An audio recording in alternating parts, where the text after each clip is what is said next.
জগন্নাথের স্টুডেন্টরা তারা আবেগ অনুভূতির জায়গা থেকেই হুম। এটাকে তাদের নিজে থেকে বলে যে এটা আমাদের দ্বিতীয় পরিবার, কারণ দীর্ঘদিন এখানে সময় কাটে। তা আমি বলবো যে এটা আসলে আমার দ্বিতীয় পরিবার না, এটা হচ্ছে আমার একটা পরিবারের অংশ। একেবারেই এমন কোনো ডিপার্টমেন্ট নেই যে ডিপার্টমেন্টে আমার যাওয়া হয়নি, যে ডিপার্টমেন্টের শিক্ষক, তারপর শিক্ষার্থী হোক, কর্মকর্তা কর্মচারী, সবার সঙ্গে আমার এঙ্গেজমেন্ট। আমি এটাকে আমার পরিবারের মতো নিয়েছি এবং আমি ওতপ্রোতভাবে এটার সঙ্গে এমন ভাবে জড়িত যে আসলে কখন কোন জায়গায় কোন হলগুলো উঠতেছে, দ্বিতীয় ক্যাম্পাসের কাজগুলো কেন হচ্ছে না, সার্বক্ষণিক হচ্ছে যে এই টেনশনে থাকতাম যে আসলে এটা না হলে শিক্ষার্থীদের যে একটা দুর্ভোগ, এই দুর্ভোগটা আসলে কমবে না। তো এই জায়গা থেকে আমার মনে হয়েছে যে আমার সিনিয়র হোক জুনিয়র হোক যারা এখন অধ্যয়নরত আছে তাদের জন্য যদি কিছু করে যেতে পারি, এই সার্থকতাটাই মানে আমার জীবনের এটাই সার্থকতা। এই কারণে মনে হয় যে জগন্নাথ বিশ্ববিদ্যালয় এটা আমার দ্বিতীয় পরিবার না, এটা আমার পরিবারের একটা অংশ।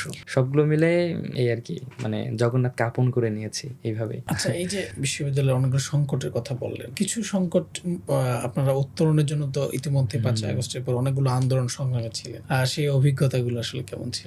কিছু সংকট, হ্যাঁ অনেক সংকট। আসলে এখানে আসলে সংকট নেই কোন জায়গায়, এটাই হচ্ছে প্রশ্ন। মানে সব জায়গায় সংকট। তো এই সংকটগুলো, কিছু সংকট হচ্ছে তৈরি করা হয়েছে, কিছু সংকট হচ্ছে তাদের কাছে সলিউশন থাকা সত্ত্বেও তারা হচ্ছে এটা প্রবলেম সলভ করেনি সেই সময়।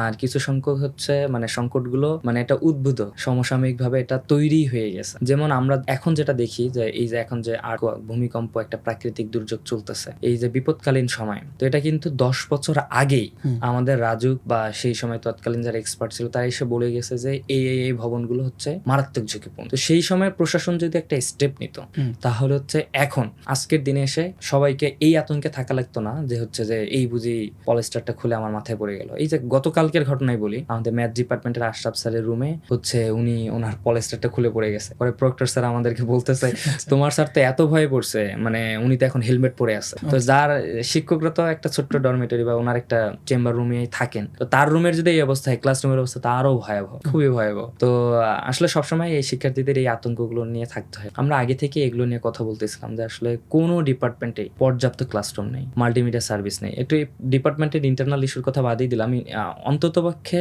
পর্যাপ্ত ক্লাসরুম, পর্যাপ্ত শিক্ষক এবং হচ্ছে ক্লাসের ফাঁকে ফাঁকে এমন হয়ে গেছে আমার এখন ক্লাস শেষ হবে তার আগেই হচ্ছে যে আমার সিনিয়র জুনিয়ররা ক্লাসরুমের সামনে দাঁড়িয়ে আছে।